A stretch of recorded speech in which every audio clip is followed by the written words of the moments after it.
or nais sanang gawin ni Attorney Michael Powa. Mga ka-GP Natics, ano ba yan, GP, yung sinasabi mo na yan? Kasi eto po yan, mga kababayan. Ang yabang-yabang nitong si Michael Powa, no? Ang yabang niya po, naglabas ng COA circular para sabing bawal ilantad ang confidential funds. Receipt. Oh, di ba? Yabang niya eh.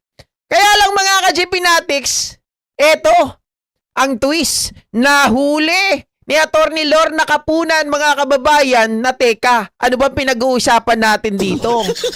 Di ba pinag-uusapan natin dito ay Joint Circular 2015-1. Mukhang ikaw na lang ang hindi updated dito. Mga kababayan, yan po. Ito po yung yung eksena na yan. Kasi parang relax na relax si Michael Powa sa kanyang pagtatanong eh. Attorney Kapunan, it's also flashed on the screen. Whereas these intelligence and confidential activities by their very nature are highly sensitive and confidential operations or missions that details of Binabasa which pa. cannot be divulged without posing a threat to national security or to the success of the mission. Do not divulge, mga kababayan. Bawal ilabas. Bawal sabihin. Please read the next whereas as well. Thank you. Okay, Whereas, whereas. as now being required, the submission of receipts, bills, or commercial invoices in support of disbursements from this fund or rental or of safe houses, purchase of meals or supplies, and other expenses might create a leak of information that may threaten the confidentiality of the intelligence operations, endanger the lives and the safety of the agents and employees of the government agencies, and result to a failure of the mission. And just the next two whereas clauses na lang po para hindi na po tayo humaba. Whereas in many instances, it is impractical and sometimes Very impossible to deceiving, obtain no? such receipts, bills, or commercial invoices during intelligence operations. Whereas by its very nature, the use of confidential and/or intelligence and/or confidential funds requires an approach allowing more flexibility in intelligence operations. Thank you, Mr. Witness. Ayun, mga kababayan, akala ni Attorney Michael Powa, lusot na siya. Kasi nga naman, inuhuli niya, mga ka-GP Natics, na ito kasing COA officer na to, ang, di ba sinasabi niya na, mga kababayan, meron pong Joint Circular 2015-1. So yun po yung tinatawag, mga kababayan, na safeguard on how to use the confidential funds and as well as the tawag dito, intelligence fund. Pero focus tayo sa confidential funds, mga kababayan. Di ba sinabi doon na kung ano yung mga allow, kung ano yung mga hindi allow, at saan ba dapat gamitin?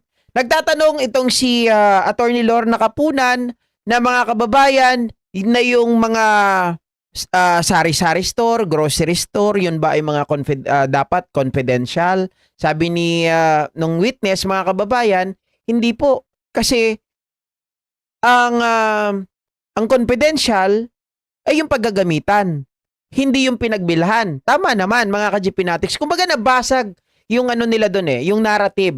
Kumbaga, kagaya po ng sinasabi ng mga DDS, na confidential nga, hindi dapat sinasabi. Ngayon, nahalungkat. Nahalungkat kasi nga, confidential funds pero ginamit, mga kababayan, saan? Sa table, sa chairs, sa tree planting, sa libreng sakay, 'di ba? Groceries, mga gamot. Ang sabi ng mga DDS, di pa kayo natutuwa. Tawag dito, kasiraan yan sa gobyerno. Kasiraan yan kay BBM Bangag. Kasi, baka tumaas pa yung rating ni Sara para sa gamot naman pala, para sa pangangailangan, para sa mga groceries. Mali, mga kababayan.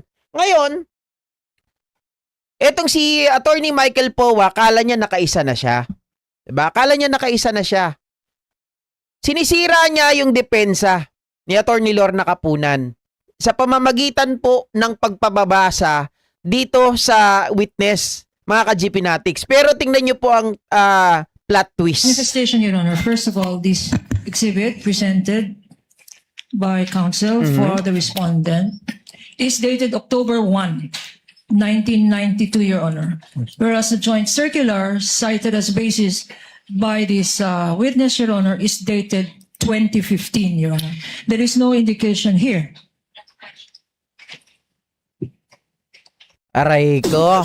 Mga kababayan, biglang natulala si Michael Powa, hindi nakalusot. Aray ko. Diba? Si Atty. Lorna Kapunan pa ang iisahan ninyo. Pinapatunayan nyo lang na mga bagito talaga kayo. Pero inyo makakalusot ba yan? 1992 pa, mga kababayan, ginagamit nyo na joint circular. I-updated na yan eh. Diba? Kaya nga, ang sinasite dito ng witness ay joint circular 2015-1. Tapos isa-cite mo, 1992. Ano ka? Panahon ni Kopong-Kopong? Mga kababayan, diba? Kaya nga po ina-update yan, ina-amyendahan para makasabay po sa kasalukuyang panahon. Tapos gagamitin mo 1992. Okay lang gamitin yan kung wala pong existing na bago. Okay. Oh. There is an indication here, Your Honor, that all issuances Joint circular, inconsistent repeating clause. herewith are hereby amended or revoked accordingly. Similar provision, Your Honor, by way of manifestation. The joint circular. Can I see? It's likewise Your Honor, mentioned in the Joint Circular 2015. Observation for the record that 2015 supersedes this circular cited by Counsel for Respondent, which is dated 1992, Your Honor. For the record. Noted. Mga kababayan, supersede. Ibig sabihin, natakpan na neto yung 1992. You cannot use the 1992 anymore, mga kababayan, dahil sabi niya na supersede na ng 2015-1 joint circular, mga ka-Jepinatics, yung mga pamantayan. Safeguard po ito on how to use the confidential funds. Anong sabi ni Michael Powa? Yung yabang niya, mga ka-Jepinatics, na akala niya makakalusot siya, na akala niya yung tipong mamaniubrahin, kaya niyang maniubrahin etong si Atty. Lorna Kapunan dahil bawal daw kasi tawag dito, ini-emphasize niya na sabi mo Mr. Witness ganito ganyan. Nakalagay dito sa whereas na bawal ilantad ang confidential fund receipt. Kasi nga, mga ka-Jepinatics, di ba, wala silang maipakitang resibo? Di ba? Yun ang gustong gawin ni Michael Powa. Kaya, sabi, di ba mga ka-Jepinatics, sinahanapan sila, gumastos kayo ng 40,000 sa meds, gumastos kayo sa travel, gumastos kayo sa kung saan-saan, a total of 40 million. Pero wala kayong napakitang resibo. Kaya ginamit ni Michael Powa yung Joint Circular 1992, mga kababayan, dahil doon, ang sabi, bawal ilantad ang confidential fund receipt. Kaya lang, di siya nakaisa eh. Diba? Supalpal si Michael Powa doon, mga ka-Jepinatics. Diba? Iba rin kasi. Hindi, kumbaga para sa akin, si Atty. Lorna Kapunan, Lars, kumbaga aral niya na yan eh. Diba? Gigil na siya dyan eh. Sabi nga ng mga DDS, wala daw kabuhay-buhay si Atty. Lorna Kapunan sa mga hindi marunong umintindi. DDS kasi kayo kaya hindi nyo naintindihan. Diba? Yung simpleng salita ni Atty. Lorna Kapunan, yung ginagawa niya na kung makakalusot, actually may mga patama siya. Simpleng banat niya, mga kababayan, doon sa mga DDS. No? Kaya lang, di nyo naiintindihan. Mamaya, papaliwanag ko yan. Yung mga banat niya na yan. Ano yun? Yung mga scam, yung tinuturo niya si Michael Powa, mga kababayan, na nakilala mo ba si Michael Powa? Nakita mo ba? May mga ibig sabihin yon. Papaliwanag ko mamaya. Na hindi nakikita ng mga DDS na hindi marunong umintindi. Matanda na si Atty. Lorna Kapunan. Pero nakita nyo, mga kababayan, yung binabasa pala ng witness, yung witness nga hindi niya alam na 1992 na joint circular pala yun. Pero si Atty. Lorna Kapunan, mga kababayan, na-notice niya. Diba?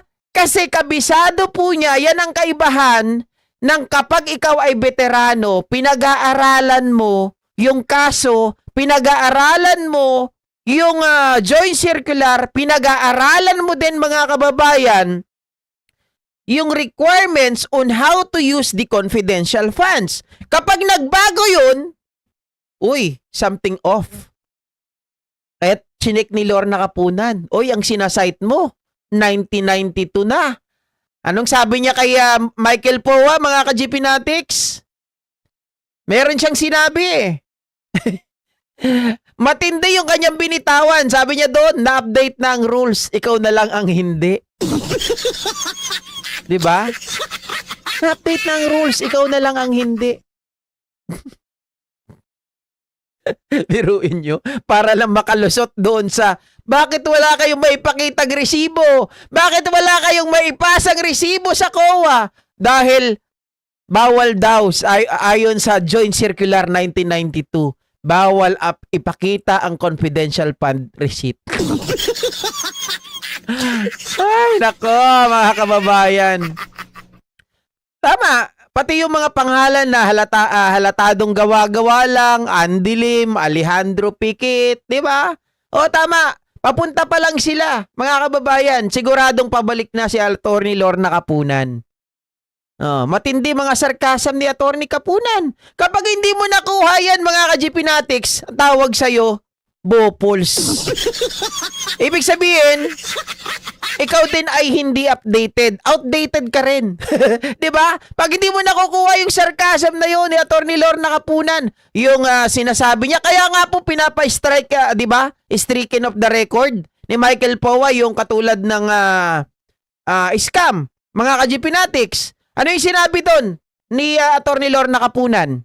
'Di ba kapag gumastos ka, kunwari nanghingi ka sa nanay mo ng pambili mo ng project. Pahingi ako ng pambili ko ng project.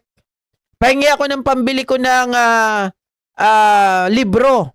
Tapos mga kababayan, nung binigyan ka, anong ginawa mo? Binili mo pambili ng makeup, pambili mo ng short, pambili mo ng pek-pek short, di ba? Sa mga babae. Pambili mo ng kung ano-ano kolorete para sa sarili mo. Anong tawag doon? 'Di ba? Scam. Parang yun din sa confidential funds. Ganon yung sarcasm ni Atty. Lorna Kapunan. Kapag bumili ka ng mga ganito, tapos wala kang maipakitang resibo, anong tawag doon? 'Di ba? Ma'am Gloria Pangan, nagtry lang siguro baka makalusot. Correct. Aray ko. Ma'am Arda yan? Oo. Kahit sa warrant of arrest, unang tinitingnan ng petsa, basic law practice ang ginawa ni Atty. Kapunan na bumulaga kay Poa. Mayroon Sara magnanakaw. Sampal, lagapak, aray ko po. Kawawa ka naman, Atty. Poa. Siguro mga ka-GPnatics, natakot na naman ito kay BP Sara Duterte. Baka mamaya tawag dito, ang mangyari, mabato na naman ang laptop. Kaya umahanap ng paraan. 'Di ba? Baka umahanap ng paraan. Ito, mga kababayan. Bakit?